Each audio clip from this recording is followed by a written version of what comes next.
Good morning students, मैं Mukesh Saini, PGT mathematics, government senior secondary school घोरी, district Rewari, आपका इस प्रसारण में स्वागत करता हूं। प्यारे बच्चों, इससे पहले वाले लेक्चर्स में हम लीनियर प्रोग्रामिंग प्रॉब्लम्स को सॉल्व करना सीख चुके हैं। अभी तक हमने जो प्रॉब्लम्स सॉल्व की थी उसमें हमने दो इनइक्वलिटीज़ वाली प्रॉब्लम्स को लिया था जो हमारी दूसरी एक्सरसाइज में शामिल थी। अब कुछ ऐसी प्रॉब्लम्स हम लेंगे जो हमारी मिसलिनियस एक्सरसाइज में है, जहाँ पर कम से कम 3 इनइक्वलिटीज़ ज़रूर इन्वॉल्व होती हैं। तो शुरू करते हैं आज की प्रॉब्लम्स को। तो जो पहली प्रॉब्लम हम आज ले रहे हैं वो मिसलिनियस एक्सरसाइज से दूसरी प्रॉब्लम है। हम एक बार इस क्वेश्चन को पढ़ लें, आप भी क्वेश्चन को साथ ज़रूर पढ़ें हमारे साथ। तो क्वेश्चन ये है कि farmer mixes 2 brands P and Q of cattle feed. Brand P costing ₹250 per bag. It contains 3 units of nutrition element A, 2.5 units of element B and 2 units of vitamin C. While brand Q costing ₹200 per bag contains 1.5 units of element A, 11.25 units of element B and 3 units of vitamin C. The minimum requirements of A, B and C are given 18 units, 45 units and 24 units respectively.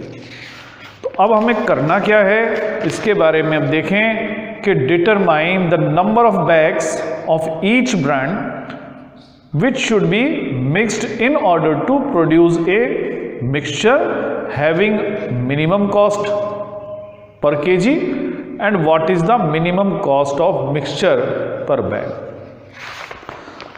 तो यानी कि हमें 2 प्रकार के food brands के बारे में बताया गया है जिनका नाम P और Q। तो ये जो इन्फॉर्मेशन हमें मिली है वो हम नोट करते चलते हैं।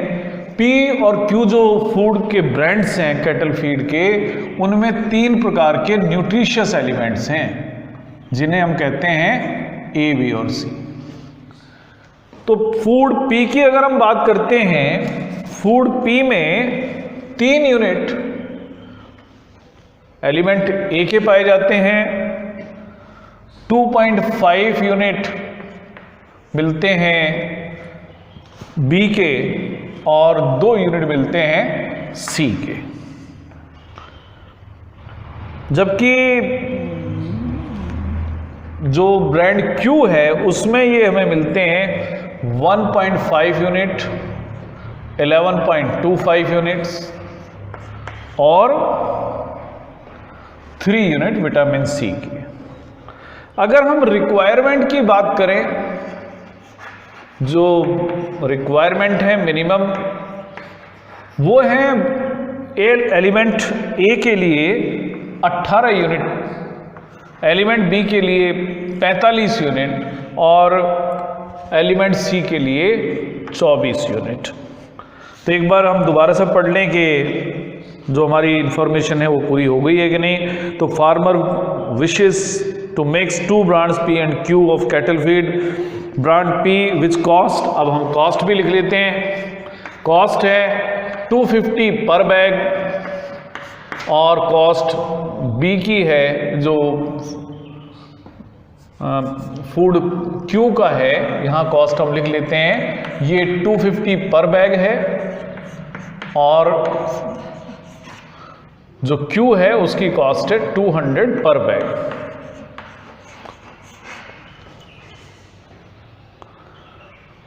तो जहां तक P की बात है, it contains 3 units of element A, 2.5 of B and 2 units of vitamin C, element C। जबकि ब्रांड Q में जिसकी कॉस्ट है 200 रुपये पर बैग, ये हैं 1.5 यूनिट्स, 11.25 यूनिट्स और 3 यूनिट्स ऑफ एलिमेंट C। तो मिनिमम रिक्वायरमेंट इन न्यूट्रिशंस की हमें 18, 45 और 24 यूनिट्स बताई गई हैं। अब हमें मिनिमम कॉस्ट बतानी है जिससे कि हमारी जो मिक्सचर है फूड का उसकी कॉस्ट मिनिमम हो जाए। तो मान लेते हैं कि लेट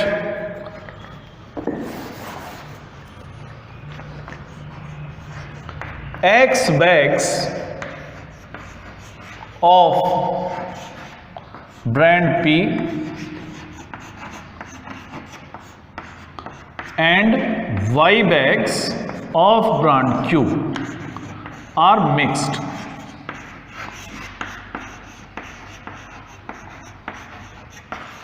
for desired results। तो सबसे पहले हम देखते हैं कि हमारा जो ऑब्जेक्टिव फंक्शन है वो क्या बनेगा। हमने X बैग लिए हैं फूड P के जो कि 250 रुपये पर बैग के रेट से हमें मिलता है, तो हमें मिनिमाइज करना है हमारे ऑब्जेक्टिव फंक्शन को जिसे हम Z कह रहे हैं, और ये होगा 250X प्लस 200Y। साथ में हमें इन कंडीशंस का भी ध्यान रखना है, subject to conditions, in conditions का ध्यान रखें। पहली कंडीशन है एलिमेंट ए के लिए कि एलिमेंट ए दोनों जो फूड से हमें मिल रहा है कम से कम 18 यूनिट हो। तो हमें एक बैग से 3 यूनिट मिलते हैं, एक्स बैग से एलिमेंट ए के 3 इंटू एक्स यूनिट्स एलिमेंट ए के मिल जाएंगे, जबकि 1.5 यूनिट मिलते हैं हमें फूड क्यू से पर बैग। तो कुल जो न्यूट्रिशंस हमें मिले 3x प्लस 1.5y, और ये कम से कम होना चाहिए 18 या उससे ज़्यादा, यानी इट शुड बी ग्रेटर और इक्वल टू 80। इसी तरह से अगली कंडीशन बनती है 2.5x plus 11.25y and it should be greater और इक्वल टू 45। ये कंडीशन एलिमेंट बी के लिए है क्योंकि फूड पी में 2.5 यूनिट एलिमेंट बी की मिलती हैं पर बैग, एक्स बैग में होगा 2.5x। इसी तरह से फूड क्यू में 11.25 एलिमेंट बी की हैं, वाई बैग्स में 11.25y यूनिट्स हमें एलिमेंट बी मिल जाएगा। तीसरी कंडीशन होगी कि 2x और 3y दोनों 24 से मिलकर बड़ी हों या उसके बराबर, साथ में x और y नॉन नेगेटिव होने चाहिए, ग्रेटर इक्वल टू 0 हो। तो ये हमारी LPP बनकर तैयार। अब हम इसको सॉल्व करने के लिए इनकी कॉरस्पॉन्डिंग इक्वेशंस लिख देते हैं। तो कॉरस्पॉन्डिंग इक्वेशंस होंगी, पहली इन इक्वेशन की कॉरस्पॉन्डिंग इक्वेशन होगी 3x प्लस 1.5y बराबर 18। डेसिमल हटाने के लिए हम इस इक्वेशन को दोनों तरफ 2 से गुणा कर देते हैं, तो हमें मिलता है 6x प्लस 3y बराबर 36। इसको हम इंटरसेप्ट फॉर्म में चेंज कर लेते हैं, तो हमें मिलेगा 6x अपॉन 36 यानी x अपॉन 6, 3y अपॉन 36 यानी y अपॉन 12 इक्वल टू 1। ये हमारी पहली इक्वेशन। अब दूसरी जो इक्वेशन हमारी बनेगी वो है 2.5x plus 11.25 into Y greater और इक्वल टू 45। क्योंकि यहाँ डेसिमल्स हैं, हम चाहते हैं डेसिमल ना आए, तो इंटीग्रल फॉर्म में चेंज करने के लिए दोनों तरफ आप 4 से गुणा करते हैं। 4 से गुणा करेंगे आपको मिलेगा 10x प्लस 45y बराबर 180। 45 को भी आप 4 से गुणा कर देंगे। अब 180 से भाग दें तो आपको मिलेगा x by 18 plus y by 4 equal to 1। ये दूसरी इक्वेशन। तीसरी इक्वेशन बनेगी 2x plus 3y equal to 24। आप 24 से डिवाइड कर दें इसको, तो x upon 12 plus y/8 equal to 1। तो ये 3 इक्वेशंस हम बना चुके हैं। x y greater equal to 0 आपको मालूम है, इस बात का इंडिकेटर है कि जो भी हमारा सॉल्यूशन है, फिजिबल रीजन है, वो फर्स्ट क्वाड्रेंट में ही होगा। अब इनका ग्राफिकल रिप्रेजेंटेशन करते हैं। तो 2 परपेंडिकुलर लाइंस हम ड्रा कर लेते हैं।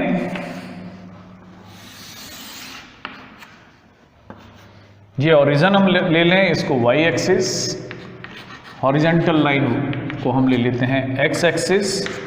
अब बारी है स्केल की। तो x एक्सिस पर आप देख रहे हैं कि जो मैक्सिमम हमें यूनिट्स कवर करनी है वो 18 है, जबकि y पर हमें 12 यूनिट कवर करनी है। तो मैं यहाँ पर 6 यूनिट के गैप पे निशान लगा लेता हूँ। ये 6 यूनिट है, ये 12 और ये 18। इसी तरह से y एक्सिस पर हम 4 यूनिट का गैप रख दें। ये 4 रख देते हैं, ये 8 और ये 12। और जो भी आप स्केल, अगर आप ग्राफ को यूज़ कर रहे हैं तो स्केल मेंशन कर दें, आपने क्या स्केल लिया है उसको मेंशन जरूर करें। पहली लाइन अब हम ड्रा करते हैं। x एक्सिस पर पॉइंट लेते हैं 6 0, y एक्सिस पे लेते हैं 0 12 और दोनों को मिला देते हैं। रिक्वायर्ड हाफ प्लेन मालूम करने के लिए हम इस इनइक्वेशन में, जो पहली इनइक्वेशन है, ओरिजिन का अगर यूज करें तो हमें मिलता है 0 ग्रेटर और इक्वल टू 18। ये एक फॉल्स स्टेटमेंट है जो इस बात को इंडिकेट करता है कि 0 0 यानी ओरिजिन इस के हाफ प्लेन में है नहीं। तो यानी जिस हिस्से में ओरिजिन नहीं है वो हिस्सा रिक्वायर्ड हाफ प्लेन होगा, यानी इस लाइन से राइट साइड की तरफ वाला जो पोर्शन है वो हमारा रिक्वायर्ड हाफ प्लेन। दूसरी इन इक्वेशन में भी हम बनाते हैं। दूसरी इक्वेशन का ग्राफ ड्रा करने के लिए x पर पॉइंट 18 0 ले लेते हैं और y पर 4 0 4 और इनको मिला देते हैं। और इसका हाफ प्लेन मालूम करने के लिए एक बार फिर हम इसमें रखते हैं ओरिजिन। तो हमें मिलता है 0 बड़ा है 45 से, यानी ओरिजिन इसका भी हिस्सा नहीं है। तो इस लाइन से जो ऊपर वाला हिस्सा है वो हमारा रिक्वायर्ड हाफ प्लेन होना चाहिए। तो ये निशान जब आप लगाएं तो हमेशा पेंसिल से लगाएं, क्योंकि फाइनल जब आप फिजिबल रीजन ढूंढेंगे उस समय आपको एक जैसा ही शेड कर देना चाहिए। तीसरी इक्वेशन का भी हम ग्राफ ड्रा कर लेते हैं। इसके लिए x एक्सिस पर पॉइंट लेते हैं 12 0 और y एक्सिस पर लेते हैं 0 8 और इनको भी मिला देते हैं। और इसके अंदर भी मैं जब 0 0 रखूंगा तो यहां भी आप लिख दें किसका ग्राफ है। ये 2x + 3y = 24 का ग्राफ है। जो पहला ग्राफ था वो 6x + 3y = 36 का था। और जो ये दूसरी जो लाइन है ये 10x + 45y = 180 का ग्राफ। तो तीसरी जो हमारी लाइन बनी है, जो हमारी तीसरी लाइन बनी अभी, तो इसके लिए भी अब हमें ढूंढना पड़ेगा। तीसरी इक्वेशन में भी जब मैं ओरिजिन को यूज़ करूंगा तो ओरिजिन इसे भी सेटिस्फाई नहीं करेगा। तो यानी जिस हिस्से में ओरिजिन नहीं है वो हमारा हाफ प्लेन होगा, यानी इस लाइन से ऊपर वाला हिस्सा। तो इन सभी बातों का अगर हम ध्यान रखें तो रिक्वायर्ड हाफ प्लेन ये हिस्सा है। तो जो फिजिबल रीजन है हमारा वो इन पॉइंट से मिलकर बना हो। इन पर हम नाम रख देते हैं, ये पॉइंट A, ये पॉइंट B, ये पॉइंट C और ये पॉइंट D। तो D तो स्पष्ट है 0 12 है। A पॉइंट के कोऑर्डिनेट्स 18 0 हैं। B पॉइंट और C पॉइंट के कोऑर्डिनेट्स हमें ढूंढने हैं। फिजिबल रीजन अनबाउंडेड है। B और C हमें फाइंड करने होंगे, तो पहला काम अब यही करना हमें पड़ेगा कि हम B और C को फाइंड करें। मैं एक बार Z जो हमारा फंक्शन है उसको ऊपर लिख लेता हूं, क्योंकि हमें बोर्ड को मिटाना होगा। और बिना Z को लिखे हुए हम डिटरमाइन नहीं कर पाएंगे मैक्सिमम या मिनिमम वैल्यू क्या है। तो पहला काम करते हैं, हम पॉइंट बी को फाइंड करते हैं। तो पॉइंट बी को फाइंड करने के लिए हमें लिखना पड़ेगा कि ये कौन सी दो लाइनों का इंटरसेक्शन है। तो इन दोनों लाइंस को हम लिख लेते हैं। To find coordinates of B, हम सॉल्व करते हैं दो इक्वेशंस को, और दो इक्वेशंस हैं, उनमें से पहली है 10x प्लस 45y बराबर 180।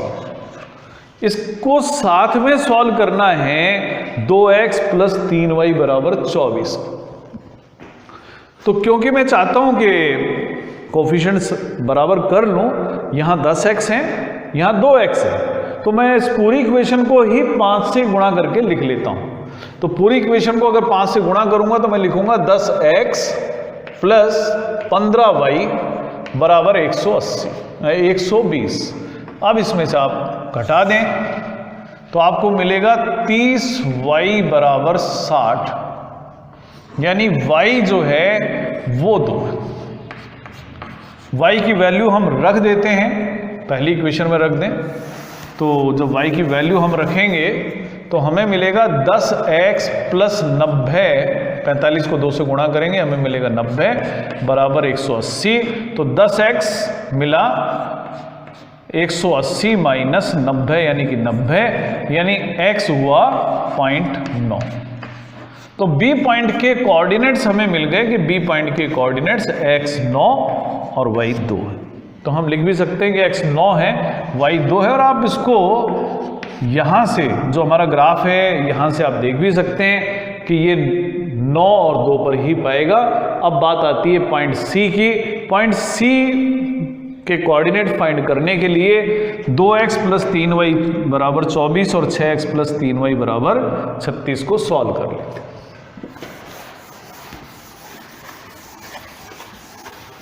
तो टू फाइंड पॉइंट C हम सॉल्व करते हैं। 2x प्लस 3y बराबर 24 और 6x प्लस 3y बराबर 36 घटा देते हैं हम इसको। तो हमें मिलेगा -4x बराबर -12, यानी x मिला 3। x की वैल्यू रखते हैं पहली इक्वेशन में, तो हमें मिलेगा 6 प्लस 3y बराबर 24, यानी 3y मिला है 18 और y हो जाएगा 6। तो यानी जो पॉइंट C है वो होगा 3, 6। तो इसके हम कोऑर्डिनेट्स फाइंड कर लेंगे। ये जो पॉइंट है वो 3, 6। तो ये पॉइंट अब हम फाइंड कर चुके हैं। अब इसके बाद हम, क्योंकि पॉइंट हमने फाइंड कर लिए, तो हम बता सकते हैं कि हमारा फिजिबल रीजन कौन सा है। तो फिजिबल रीजन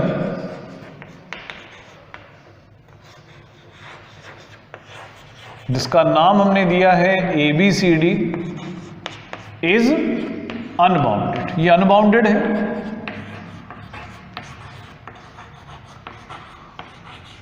और अब हम z की वैल्यू सभी पॉइंट्स पर भी फाइंड करेंगे। z की वैल्यू A पर फाइंड करेंगे, z की वैल्यू B पर, z की वैल्यू C पर और z की वैल्यू ही D पर भी फाइंड करेंगे।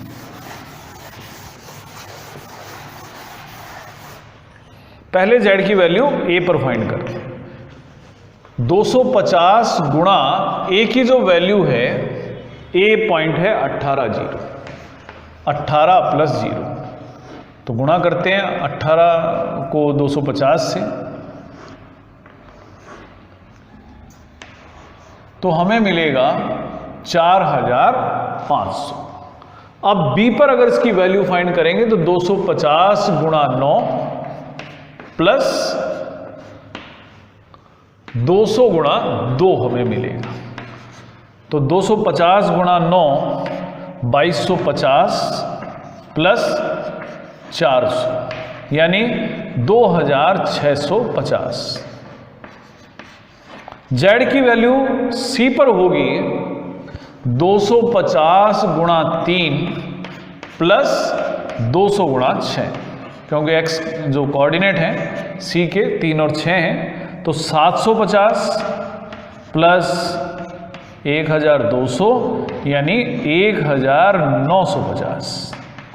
अब z की वैल्यू d पर होगी 250 गुणा 0 प्लस 200 गुणा 12, तो ये है 2400।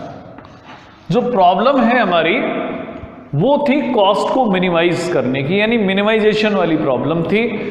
इसलिए हमें जो मिनिमम वैल्यू इन चारों में मिली है वो चेक करनी है। तो मिनिमम वैल्यू है 1950, लेकिन जो हमारा फिजिबल रीजन है वो अनबाउंडेड है, तो जरूरी नहीं है कि 1950 मिनिमम वैल्यू हो भी सकती है, नहीं भी हो सकती है। अब ये मिनिमम वैल्यू है या नहीं है, इसका डिटर्मिनेशन करने के लिए हमें एक हाफ प्लेन ढूंढना पड़ेगा, और वो हाफ प्लेन होगा कि 250x प्लस 200y 1950 से कम वाला हाफ प्लेन कौन सा है, वो हम चेक करेंगे।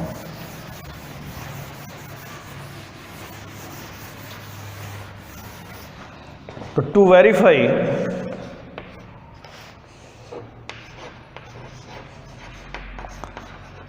minimum value,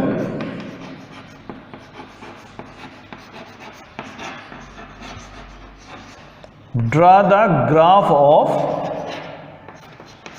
ग्राफ हमें बनाना पड़ेगा, और ग्राफ होगा 250x प्लस 200y छोटा है 1950। आप इसमें 25 से भाग दे दें, पूरी इन इक्वेशन को 25 से भाग दे दें, तो हमें मिलेगा 10x प्लस 8y छोटा है 78 से। 10x प्लस 8y 78 से छोटा है। तो अब हम और इसमें भाग दे सकते हैं 2 से, तो 2 से अगर हम भाग देंगे तो हमें मिलेगा 5x प्लस 4y छोटा है 39। या कॉरस्पॉन्डिंग इक्वेशन, क्योंकि ग्राफ हमें बनाना पड़ेगा, तो कॉरस्पॉन्डिंग इक्वेशन हुई 5x प्लस 4y बराबर 39, या 39 से आप भाग दे दें, 5x भाग 39 प्लस 4y भाग 39 बराबर 1, x भाग 39/5, y भाग 39/4 बराबर 1। इसका हम ग्राफ ड्रा करें। 39/5 7.8 के लगभग 7.8 है, यानी 8 से छोटा। तो x एक्सिस पर ये 7 है, ये 8 है, 9, 10, 11, तो हम यहाँ कोई पॉइंट ले लेते हैं। ये पॉइंट जो है ये 39/5 को रिप्रेजेंट करेगा। इसी तरह से y एक्सिस पर जो पॉइंट लेना है 39/4 लगभग 10 के है, तो हम यहाँ कहीं पॉइंट लेंगे 10 पे और इन दोनों को मिला देंगे। तो इनको जब आप मिलाएंगे तो कुछ इस तरह का ग्राफ बनेगा। और जब मैं यूज़ करूँगा, इस पर हम 5 नंबर डाल दें, use 0, 0 in 5 we get 0 less than 78 it is true. तो यानी जहाँ पर ओरिजिन है उस तरफ इसका सॉल्यूशन सेट, तो ये है इसका सॉल्यूशन सेट। तो यहाँ हम लिख भी देते हैं कि ये ग्राफ है 5x प्लस 4y बराबर 39 का। तो हम यहाँ देख रहे हैं कि एक भी पॉइंट ऐसा नहीं है जो 5x plus 4y less than 39 से ग्राफ से और फिजिबल रीजन में कॉमन हो। इसका मतलब हुआ कि जो इस ऑब्जेक्टिव फंक्शन की मिनिमम वैल्यू है वो 1950, इसलिए minimum value of Z is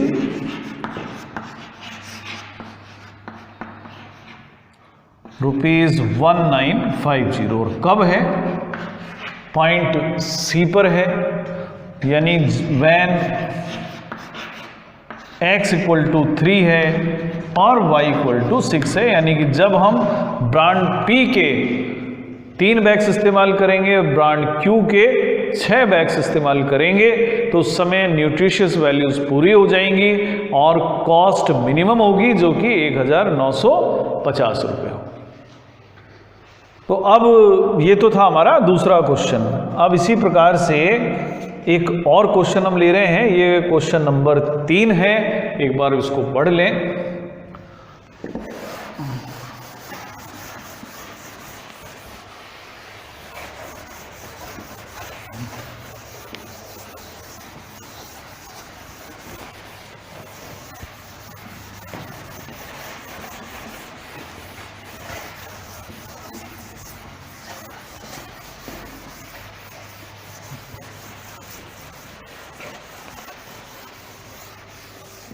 तो तीसरा क्वेश्चन का स्टेटमेंट हम पढ़ लेते हैं।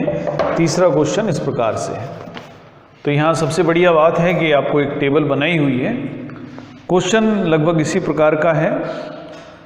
क्वेश्चन है कि एक dietitian wishes to mix together 2 kinds of food, food X and food Y, in such a way that mixture contains at least 10 units of vitamin A, 12 units of vitamin B, 8 units of vitamin C. The vitamin contents of 1 kg food is given below. 1 kg of food X costs ₹16 and 1 kg of food Y costs ₹20. Find the least cost of the mixture which will produce the required diet. Question आपने समझा होगा, यहाँ table भी बनाकर दी हुई है। तो कोई डाइटिशियन 2 प्रकार के फूड का इस्तेमाल अपने पेशेंट्स के लिए करना चाहता है। 2 फूड के ब्रांड जो हैं, फूड X और फूड Y। विटामिन A कितना कितना है,